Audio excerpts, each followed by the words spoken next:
The parole board will meet today to discuss Oscar Pistorius' probation. On Monday, the parole review board set aside a decision to release the Paralympian, which would have enabled him to serve the rest of his 5-year sentence under house arrest. This follows Justice Minister Michael Masuta's intervention in August, when he ordered a review of that decision. Pistorius shot and killed his girlfriend, Riva Steenkamp, in his home in February 2013. Well, for the latest on this story, in an exclusive here this morning, we're joined in the studio by our specialist reporter, Karyn Maughan. Karyn, good morning. Well, we've learnt overnight in an exclusive revelation that the parole board is going to be meeting today. What led to that? Basically, what happened was we were talking to Pistorius' lawyers. They indicated that they were considering their legal options. Today, Dan, at 9 o'clock in the morning, they intended to file an urgent application at the Pretoria High Court, which of course is the court which ultimately convicted Oscar Pistorius on culpable homicide charges, just a few, less than a kilometre away from where he is now in jail in Mampuru prison. They were going to lodge papers there, effectively saying that the conduct of the minister in the intervention and the process in which he effectively blocked Oscar Pistorius' parole was not lawful and rational, and they were going to seek an order compelling the parole board to meet as urgently as possible. They gave Correctional Services Authority yesterday notice of the intention to bring that court action, and my understanding is at 6 o'clock last night they received an email from Correctional Services, a single line saying the parole board will consider your client's profile tomorrow, which is in fact today. Is it correct then to interpret that parole board's decision to meet urgently today, that it is a response to the legal action that was being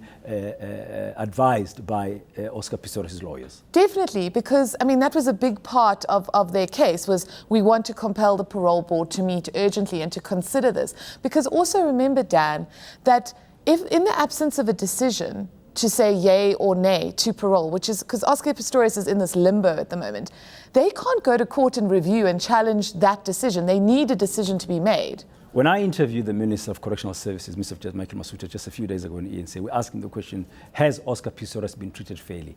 Now, are there other prisoners in South Africa who have benefited from an early parole process that has now been sort of set aside for Oscar Pistorius? Or is he being treated in a special kind of way?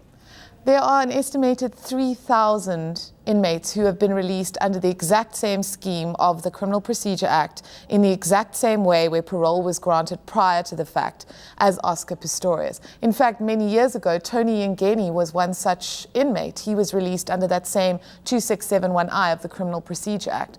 And the minister has acknowledged that. I think in that interview with you, he said, well, if a process is not, if administrative justice is not happening properly and there are administrative problems with the parole system, as they are, he says, in this particular instance, then he must intervene and correct them. If he's asked to intervene. If he's asked to intervene. And that's also problematic because when Oscar Pistorius' lawyers made submissions to the Parole Review Board, they said the minister himself had said that the representations made by Women's Group, that they were unhappy that Pistorius would be released in Women's Month, were legally really quite nonsensical. But they still prompted an intervention which ultimately led to Pistorius' parole being blocked, and then has these repercussions for all these other inmates who may be waiting for release under the exact same circumstances. So from what we know, there are about 3,000 other prisoners in South Africa who, so to speak, ahead of that time, that threshold, let's say the 10-month threshold as an example, parole was considered and they were given that release. But Oscar has sort of been denied that. And there was the family released a statement, on the day of that hearing, just basically saying that, given what had happened and the sort of strange and twisted parts of this whole thing, they just wanted him to be treated like any other prisoner. And that is... So they're not asking for special treatment? They're not asking for special treatment at all. At this point, all they want is a decision to be taken. How likely is that decision today?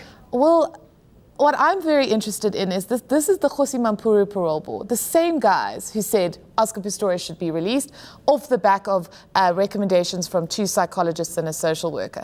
We now see Judge Lucy Mailula and the review board saying, but Oscar Pistorius needs psychotherapy to address criminogenic factors in his crime.